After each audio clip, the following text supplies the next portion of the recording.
अकबर बीरबल की कहानी। सबसे बड़ा हथियार। बादशाह अकबर कामकाज के अलावा भी कई चीजों के बारे में बीरबल से बातचीत किया करते थे। ऐसे ही बैठे बैठे एक दिन बादशाह ने बीरबल से पूछा कि इस दुनिया में सबसे बड़ा हथियार तुम्हारे हिसाब से कौन सा होता है। इस बात के जवाब में बीरबल ने कहा कि संसार में आत्मविश्वास से बड़ा हथियार कुछ और नहीं हो सकता है। बात अकबर के समझ में नहीं आई, लेकिन फिर भी उन्होंने कुछ नहीं कहा। उनके मन में हुआ कि समय आने पर इस बात की परख की जाएगी।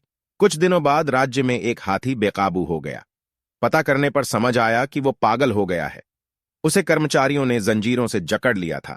इसकी खबर जैसे ही बादशाह को पहुंची तो उन्होंने सीधे महावत से कहा कि जब भी तुम्हें बीरबल आता दिखे तो हाथी की जंजीरों को खेल देना। यह सुनकर महावत हैरान हो गया, लेकिन बादशाह का आदेश था, इसलिए सिर झुकाकर चला गया।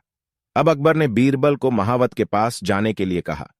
महावत ने भी बादशाह के आदेश का पालन करते हुए बीरबल को आते देख हाथी को जंजीरों से मुक्त कर दिया। बीरबल को इस बात की खबर नहीं थी, इसलिए वो आराम से चल रहे थे। तभी उनकी नजर चिंघाड़ते हुए हाथी पर पड़ी। जैसे ही उन्होंने देखा कि हाथी उनकी ही तरफ आ रहा है, वो कुछ समझ नहीं पाए। कुछ ही देर में उनके दिमाग में हुआ कि बादशाह ने मेरी आत्मविश्वास वाली बात को परखने के लिए ही इस हाथी को मेरे पीछे छोड़ने का आदेश दिया होगा।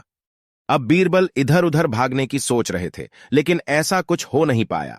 सामने से हाथी आ रहा था और अगल बगल में भागकर जाने की जगह नहीं थी। इतने में हाथी बीरबल के काफी करीब पहुंच गया। तभी बीरबल ने सामने एक कुत्ते को देखा और उसे टांगों से पकड़कर हाथी की तरफ फेंक दिया। कुत्ते चीखते हुए हाथी से टकराया। उसकी ऐसी चीखें सुनकर हाथी वापस उल्टी दिशा में भागने लगा। कुछ ही देर में इस बारे में बादशाह अकबर को पता चला। तब जाकर उन्होंने माना कि आत्मविश्वास ही मनुष्य का सबसे बड़ा हथियार है। हर किसी की बात पर यूं ही भरोसा नहीं कर लेना चाहिए।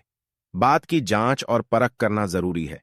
दूसरी सीख यह है कि इंसान समय से पहले उम्मीद न छोड़े तो परेशानी से बाहर निकला जा सकता है।